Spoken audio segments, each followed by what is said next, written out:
BNP ভুয়া, তাদের আন্দোলনও ভুয়া, এমন মন্তব্য করেছেন আওয়ামী লীগ সাধারণ সম্পাদক ওবায়দুল কাদের। তিনি বলেন, সরকারকে হটানোর জন্য ঢালাওভাবে দুর্নীতিবাজ প্রমাণে ষড়যন্ত্র করছে বিএনপি। বিকেলে রাজধানীর রমনায় ইঞ্জিনিয়ার্স ইনস্টিটিউশনের সামনে আওয়ামী লীগের ৭৫তম প্রতিষ্ঠাবার্ষিকী উপলক্ষে আয়োজিত শোভাযাত্রা উদ্বোধনী বক্তব্যে এসব কথা বলেন ওবায়দুল কাদের। বিএনপিকে উদ্দেশ্য করে তিনি বলেন, আওয়ামী লীগের ক্ষমতার উৎস বাংলাদেশের জনগণ।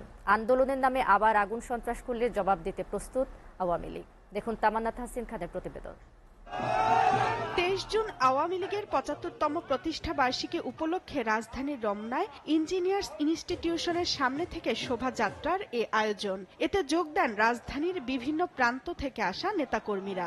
বাংলাদেশ আওয়ামী লীগ, যার নেতৃত্বে দেশের স্বাধীনতা অর্জন হয়েছে, আজকে আমাদের শপথ, মাননীয় প্রধানমন্ত্রীর নেতৃত্বে আওয়ামী লীগের নেতা কর্মীরা ঐক্যবদ্ধ, তারা স্মার্ট বাংলাদেশ বাস্তবায়ন করবেই। বক্তব্য রাখেন আওয়ামী লীগের সভাপতি মণ্ডলীর সদস্য জাহাঙ্গীর কবির নানক, যুগ্ম সাধারণ সম্পাদক মাহবুবুল আলম হানিফ, আফামা বাহাউদ্দিন নাসিম সহ অনেকে। 15 আগস্টে বঙ্গবন্ধুকে হত্যার পরে এই দেশটিকে খুনি জিয়াউর রহমান এরশাদরা পাকিস্তান বানানোর চেষ্টা করেছিল।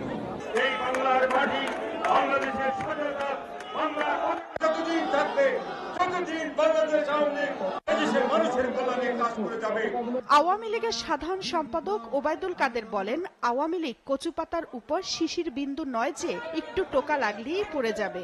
ক্ষমতার উৎস বাংলাদেশের জনগণ। ভুয়া বিএনপি হচ্ছে ভুয়া। এই ভুয়া দলের ভুয়া আন্দোলনে জনগণ নেই, আগেও ছিল না, ভবিষ্যতেও থাকবে। শুরু করেন, আমরা রাজপথে আছি, আওয়ামী লীগ সমুচিত জবাব দিতে প্রস্তুত। বিএনপিকে প্রশ্ন রেখে তিনি বলেন, আন্দোলন করলে ২৮ অক্টোবরের মতো পালিয়ে যাবে না তো। দুর্নীতিবাজ দল বিএনপি আজকে আমাদেরকে দুর্নীতিবাজ বানাবে, চক্রান্ত করছে। এটা আওয়ামী লীগকে হটানোর জন্য এই ষড়যন্ত্র কি, সেটা আমাদের ভেবে দেখতে হবে। পরে শোভাযাত্রাটি শাহবাগ হয়ে ধানমন্ডি ৩২-এর দিকে রওনা দেয়।